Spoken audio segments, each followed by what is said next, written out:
بله، رشد، پیشرفت اقتصادی، ترقیات جمهوری همزمان با تامین امنیت ملی مهم است.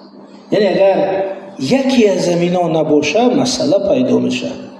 ولی امیر تزیس آخرم شدتیم بینید، ما در سیاست شناسی درباره رشد دو نظریه با هم ضد داریم. یکیش نامش نظریه امنیت محور، یعنی میگه که از همه مهم امنیت است، همه مهم ثبات است. دوم نظریه است که میگه که همه مهم رشد است.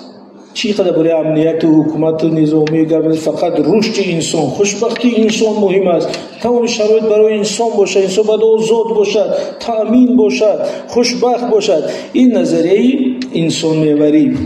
انا کل تاریخ معاصر جهان نشان میده که هر دو شکست خورد. هر دوش، هم نظریه های امنیت محور شکست خورد. 10 ها دولت همخیل امنیت محور در 10 سال اخیر سقوط کرد. این نظریه شکست خورد. برعکس همین اینا کشورهایی که اومدن گفتن که رشد مهم است، انسان مهم است، ارمیه در کار نیست، امنیت در کار نیست، بمب اتمی در کار نیست.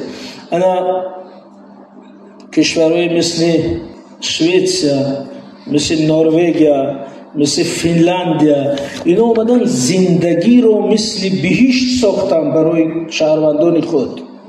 این مکتب شبین، این رشد شبین، ارتش رو از بین بردن، پلیس رو از بین بردن، زندان ها. ولی در سوئیس زندان رو موزه کرده است. همین کراوات زندانه در بلوش نیست که در سالهای 70 همینجا آدما رو محکم میکردن.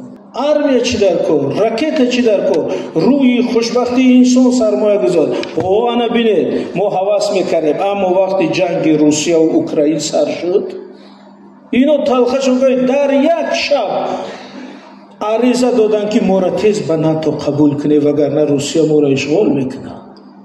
یعنی اون نظریه خوشبختی محور یک شب شکست خورد. دیدن که به ارتش، به امنیت، به سرحد استوار، به مدافع نمیشه است. همه اون دعوایی که ما به طرف مدت لازم نیست خرج نظامی، واز ترامپ آمد گفت که 5% بودجه تا مسپوری برای ناتو، 5% بودجه شویتزاری که برای مکتب، خوشبختی، بخچه، دکتر میره فکر مجبور است سپارت به ناتو. فنلاندی هم میخواد، نروژ هم میخواد، سوئیسریا هم میخواد. چرا؟ یعنی که به امنیت نمیشه. یعنی که اون مدل‌های شکسته فهموندن که به رشد نمیشه. این مدل‌ها نشون دادن که به امنیت نمیشه. برای من میگم همین جنبستی پیشوای ملت در پیام که گفتن که رشد اقتصادی و اجتماعی کشور همزمان با تامین امنیت ملی میره، این یک خلاصه هزاران تحلیل است به نظرم. چون که اگر ما یک اینستیتوت شنونیم، 10 ها عالم شنونیم که همت بشینه تحلیل کنه فرمولای آینده رشد، حتما به همین خلاصه میان که نه سیاست امنیت محور برای آخرش